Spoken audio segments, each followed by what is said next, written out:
Hi, Food Lady Dominique, and today we're making a treat in the kitchen. We are making a fabulous chocolate cake. Now, when I give myself treats, I also try to think of the healthiest way to do it. So first of all, we're making it with sourdough. Why is that healthier? Well, sourdough, when you've got all the bacterias and the natural yeasts kind of working on the flour and pre-digesting the flour, you end up being able to get more nutrients from the flour, and you digest it better and it's healthier for you. Then also we're going to be using einkorn flour. If you've watched my bread making video, then you know something about einkorn, but I'm going to repeat it here because it's so fabulous. Einkorn flour is the first flour that we know of as humans. It's an ancient grain and it's non-hybridized. So what we've done with wheat is we've hybrided different kinds of wheat with each other to get stronger gluten, and then we've also done it with these grasses called goat grasses that not only made the gluten stronger but changed the type of gluten. So it turns out that a lot of us that are allergic to gluten, like I did not eat any wheat bread, any wheat for 10 years because it was making me sick, can actually eat einkorn. So to me it's like, yay! And einkorn is also higher in protein and has more nutrients than regular wheat flour. So between these two things, we're going for some health in this wonderful chocolate cake. And then you'll also see that I use less sugar than you normally do in chocolate cakes, and the cake is so moist by itself that you don't really need a frosting or anything like that. So let's start getting going. Oh, also, I am making it mostly vegan. I add some sour cream, but I'm going to give you the recipe both ways. So if you can, if you want to have it totally vegan, then just don't put in the sour cream and you put a little bit more of the oil in. Now, the thing about this cake is it's super easy to make, but it does take time because you have to start out the beginning of the sourdough with the flour and liquid, and you let it sit for 2 or 3 hours. So that's the first thing that we're going to do, and then we're going to let it sit, and then we're going to come back and finish the cake. All right, so I will, in the recipe, in the ingredients below, I will give you everything also in cup versions, but I usually go through and do everything in grams. To me, it's just better. You get better measurements when you're doing everything in grams, but I will give it to you both ways. Now, one of the ways that I came across doing a chocolate cake with sourdough is because when you make sourdough, you have to feed it and you have to renew it. What that basically means is you take a piece of your sourdough, you mix that with some liquid and some fresh flour. And then the rest of the sourdough is something that you don't need. You might be using it right then and there to make bread, but if you don't need it, then it gets wasted, it gets thrown away. I hate doing that. What's great about this cake is you can save the sourdough that you would have normally thrown away and you just put it in your fridge. And then after a couple of weeks, you've got enough sourdough to make this. Okay, so to show you, this is old sourdough. So this is normally some of the stuff that I would have thrown away. And it's been in the fridge, and you can see it's kind of flat. It doesn't have bubbles in it. But it's still perfectly good to do this, especially if you've kept it in the fridge. If you keep it out, the natural bacteria and yeast just keep working and they just eat through and eventually die. But if you keep it in the fridge, it's fine. You've got a few weeks because it's just slower. So you want to start out with 227 grams of the old sourdough or some of the fresh, whatever you've got. And that is 1 cup. And then some of the new. So you see, this is sourdough that I refreshed just yesterday. So what I did is I took some of that, added it with some liquid and flour, and you see how bubbly it is? That's what happens to it. And this I didn't put into the fridge because I knew that I was going to be using it today. Liquid. So you can, if you want to, you can go right to milk. I prefer coconut milk, just more digestible for us in the family. You do want a milk that has a bit of fat to it, so coconut milk is better than oat milk or almond milk. And you want also a cup of this, so 227 grams of this. Now here's what I'm doing. Because this is cold out of the fridge, and you do want the liquid that you put into this to have a little bit of warmth. So what I've done is I've put like 200 grams of the coconut milk, and then I'm adding some hot water to it, so that I'm just warming it up just a little bit. Or if you remember, take your milk out, take your cup of coconut milk out of the fridge and just have it at room temperature. But I didn't remember today. Okay, so once you have this, what you want to do is you want to take a fork and basically liquefy that sourdough in the coconut milk. And now you want 2 cups of fresh flour. And I'm checking my measurements here because I don't remember every single recipe off the top of my head. When I watch people just doing it off the top of their head, I'm like, wow, how do you do that? I make way too much food to remember everything, especially when it's recipes that you have to be exact on. So that is 241 grams of flour. All right, there we go. Perfect. And then you just mix it together. So what it's gonna make is it's gonna make kind of a loose dough. You can see it's kind of stringy like that. So it's like a loose bread dough. You are going to leave this covered on your counter for 2 to 3 hours. What you're watching is for it to start bubbling just a little bit, and it might even increase in size just a little bit. Anywhere between 2 and 3 hours is just great. So that's what I'm going to do. Now, I also have a proofing oven. Some larger ovens have that capability. I have it in my Brummel over here, so I'm going to put it in proofing at 80 degrees. That just kind of speeds up the process because it gives some nice warmth to the natural bacterias and yeasts in there. So that's what I'm going to do. We'll see each other when this is ready to make the cake. All right, so here we are back after 2 and 20 minutes of proofing.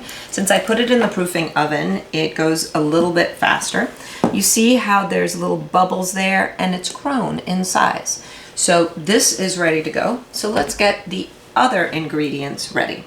Oh, also preheat your oven to 350 degrees. So that's happening right back here. So we start out with light brown sugar, and it is 280 grams, or 1 cup, 1/3 cup, plus 2 tablespoons of well-packed light brown sugar. Oil. So here I'm using grapeseed oil. Again, remember, as I tell you, fats are not bad for you. As a matter of fact, fats are very necessary for the body, but good fats. So when it comes to vegetable oils, grapeseed oil, extra virgin olive oil, coconut oil, avocado oil. Now, obviously for a cake, extra virgin olive oil has a bit too strong of a taste. So you're going to use it when you're specifically making an olive oil cake, which we will make as well. And those are wonderful. So you want to use an oil that doesn't have too much of a flavor. So grapeseed oil is great. Avocado oil is also great. Or you can use coconut oil if you want to bring in that coconutty taste. So here you've got 175 grams of oil, which is, and you know, it's a little bit of this, a little bit of that. It is 1/2 cup plus 1/3 cup, okay? Then we bring in 3 tablespoons or 55 grams of sour cream. If you want to keep it vegan, just go up to a full cup of your oil, which is 198 grams. Mix this up.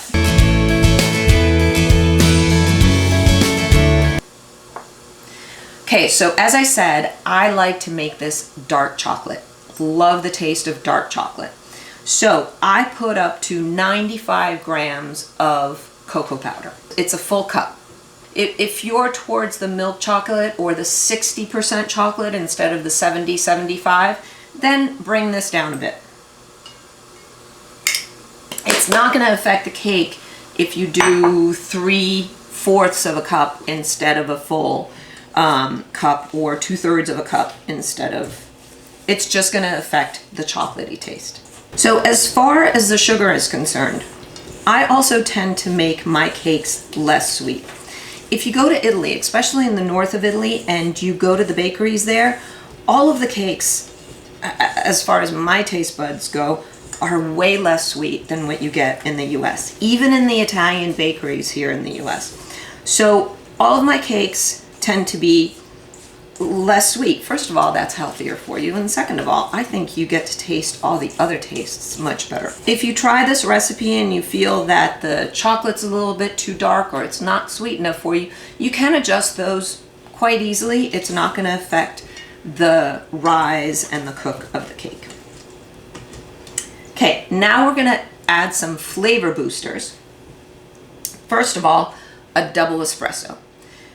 In a cake with this much chocolate, you're actually not going to taste the coffee, but the coffee accentuates the flavor of chocolate. So you can also use some coffee extract or some coffee powder. Those are also possibilities. But since we have an espresso maker at home, why not? And that was a strong double espresso. Then the other flavor boosters, you're going to do 2 tablespoons of vanilla extract, which is pretty much how much I have in this bottle. So there you go. Eyeballing it again, I know. Always like to put a little bit of citrus in my dark chocolate cakes. It brightens everything up. So it just brings all of the flavors brighter into your mouth.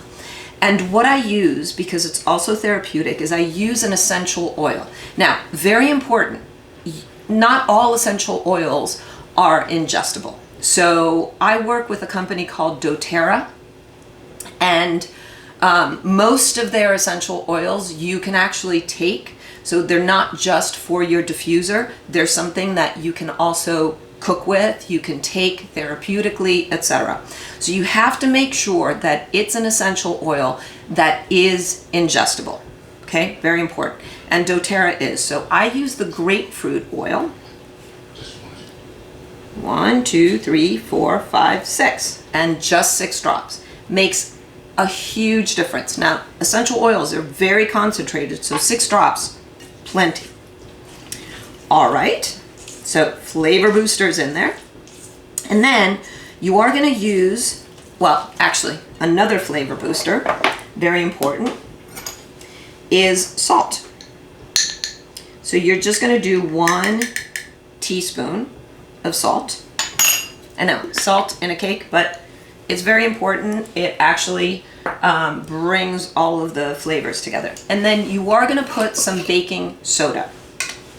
So it helps to make the cake airy. Even though you have all of those natural bacteria and natural yeast in there, you still want to use some of the baking soda because it works with all of that and it really gives it a beautiful rise. There you go. So once you have all of these together in a paste, you're going to bring in your flour sourdough mixture.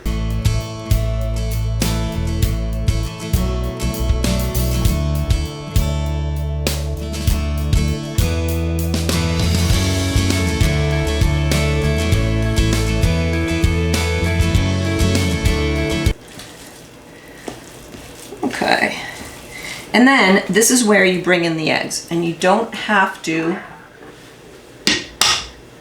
mix them first. You can crack them right in there. Now just make sure that if any eggshells go in there, you take them out. Nobody wants a crunchy bit in their cake.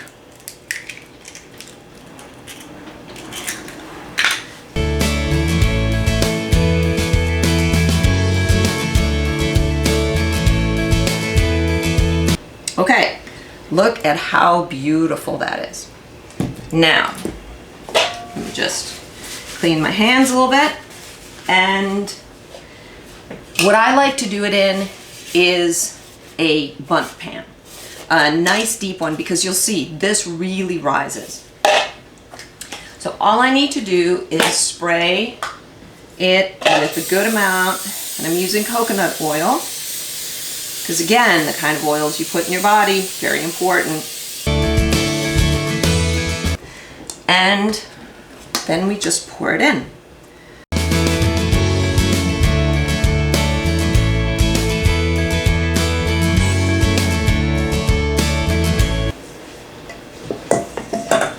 All right, so the cake is ready to go in. Put it in at 350, set your timer to 45 minutes, and then start checking it. I have had it cook between 45 and 52 minutes, depending on the oven.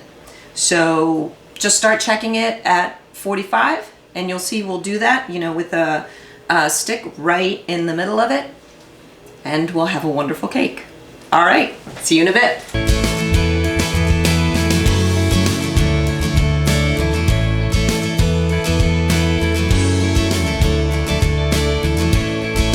Our cake is ready and cool enough to cut into. So you saw that I took it out of the oven. First, I just put it to cool in the pan on a rack, and then I turned it over so that it could really nicely cool. So here we go, let's cut into it. Doesn't it look beautiful, nice and tall? You can see that it's really risen and it's got some nice air into it. So you can, of course, do a royal icing, a regular buttercream frosting if you want. I am not much for icings or frostings. Again, that's not really the Northern Italian way. Most of the time we really eat cakes more without all of that extra sugar. And the way that I love to eat this cake, so you can see how just beautifully crumbly it is. The way that I actually love to eat this cake, if I want a little bit extra than just the chocolate, is to do one of our fruit jams on it. So one of the Anna Maria's fruit jams, because strawberry or apricot, I mean chocolate covered strawberries, chocolate covered apricots, how could it be any better? So I'm just gonna prepare it the way that I love to eat it, that it adds a little bit of the fruit acid to the cake. This is my special treat, and of course I have to have a bite. And I wish I could feed all of you with it.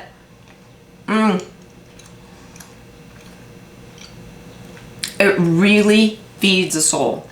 And sometimes you just need to have that. So to me, enjoying this cake like this, it's also a perfect coffee cake or, a cup of tea in the middle of the afternoon treat. So think about cakes in the healthier way without putting all of that sugar in them and all of that sugar outside of them. Take care of yourself, eat well, feed your soul, and comment below and let me know how it went for you, what you thought of the cake, and how you dressed it, or whether you just had it plain or with a little bit of jam like I did. Thank you so much. Like, subscribe, and click the notify button so that you know when I'm making the next video. I'll see you again soon.